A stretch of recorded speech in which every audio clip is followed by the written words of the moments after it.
చట్టమైన చర్య తీసుకోకపోతే తప్పకుండా మా గవర్నమెంట్ వచ్చిన తర్వాత మరలా కేసు వెనకదోలి అందరినీ ఇన్వాల్వ్ చేస్తామని కూడా డిమాండ్ చేస్తూ ఆ కుటుంబానికి రాష్ట్ర ప్రభుత్వం వెంటనే స్పందించి కాంపన్సేషన్ విషయం కానీ ఆ కుటుంబాన్ని ఆదుకునే విషయం కానీ ఈరోజు అతనిని ఖననం చేసుకోవటానికి వాళ్ళ ఊరు వాళ్లే దగ్గరుండి తీసుకెళ్లి పాతిపెట్టి మా సాంప్రదాయ ప్రకారం పనిచేయించాలి ప్రభుత్వాన్ని డిమాండ్ చేస్తూ నిజంగా ఇలాంటి దుశ్చర్యలు ప్రోత్సహించకూడదు, సపోర్ట్ చేయకూడదు.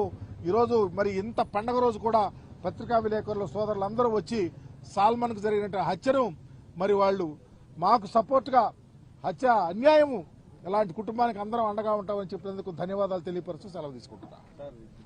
గవర్నమెంట్ రాగానే రకీతులు వినుకొండలో నరికించారు, రేపల్లిలో పోషేది అంటారు. ఇప్పుడు ఇది 3 ఉమ్మడి గుంటూరు జిల్లా. నేను అదే చెప్తానండి, నాట్ ఓన్లీ ఉమ్మడి గుంటూరు జిల్లా, ఎంటైర్